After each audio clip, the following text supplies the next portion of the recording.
Hello everyone, welcome back to our channel Tultus blog. আশা করছি তোমরা সকলে ভালো আছো, আমিও ভালো আছি। তো আমরা দীঘায় এসেছিলাম ঘুরতে ঘুরতে এসে প্রথমে আমরা গেছিলাম ইলিশ মাছের বাজারে ইলিশ মাছ কিনতে। তারপরে গেলাম সমুদ্রে, বাট তখন জ্বর চলছিল বলে আমাদের নামতে দেয়নি। ওয়েট করলাম খানিকক্ষণ, ওই জায়গাটা একটু বসলাম, ভালো লাগলো। তারপরে আবার রুমে চলে এসেছিলাম। তারপরে দুপুর 3টে নাগাদ আবার গিয়েছিলাম, তখন জ্বরটা কমে গেছিলো। তো তারই কিছু ক্লিপ তোমাদের সঙ্গে শেয়ার করলাম। তারপরে রাতেরবেলায় আবার ফ্রেশ ট্রেশ হয়ে রেডি হয়ে গেছিলাম ঢেউসাগরে একটু ঘোরাফেরা করতে, একটু খাওয়া দাওয়া করতে। দেখতে পাচ্ছ ভেতরটা খুব সুন্দর, একটা বাচ্চাদের জন্য দারুণ দারুণ স্পট। আর এই দেখো আমি, দেখতে পাচ্ছ তোমরা, মানে একটা বাচ্চাদের জন্য খুব সুন্দর জায়গা। এখানে বিভিন্ন রকমের রাইড ছিল বাচ্চাদের জন্য, আর এই যে এটা হচ্ছে বড়দের জন্য। বাবা, দেখেই তো ভয় লাগছে। যাই হোক, আমরাও দেখলাম।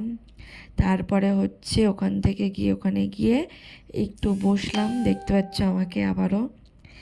তো সেই দিনকে এইটুকু পর্যন্ত ছিল। নেক্সট দিন আমরা গেছিলাম উদয়পুর বিচে। তো ওখানে গিয়ে ফুল মজা হয়েছিল, দারুণ মজা হয়েছিল। তোমরা সকলে দেখতে পাচ্ছ প্রচুর প্রচুর লোক ছিল সেখানে। আমরা ওখানে অনেক এনজয় করেছিলাম। তারপরে গেছিলাম উদয়পুরের বিচেই, খুব মজা হয়েছিল সেদিনকে, এত মজা হয়েছিল, প্রচুর মজা হয়ে গেছিলো। তো সেদিনকে আমাদের বাড়িতে ব্যাক করতে হবে। তো ওখানে সারাদিনটা ওখানে কাটিয়ে তারপরে গেছিলাম আমরা রাইড করতে। দেখতে পাচ্ছ মাঝ সমুদ্রে চলে গেছিলাম আমরা। তো যাই হোক, দারুণ সুন্দর ছিল, মানে জীবনে ফার্স্ট টাইম উঠেছিলাম আমি, খুব ভয় লাগছিল। তো তারপরে আবার রেডি হয়ে রাতেরবেলায় গিয়েছিলাম ওল্ড দীঘায়। তো সেখানে গিয়ে কিছু খাওয়া দাওয়া করে, সব খাওয়া দাওয়া করে কিছু কেনাকাটি করে, এরকম দেখতে পাচ্ছ আমি ভেলপুরি খাচ্ছিলাম, আরও কিছু কেনাকাটা করে।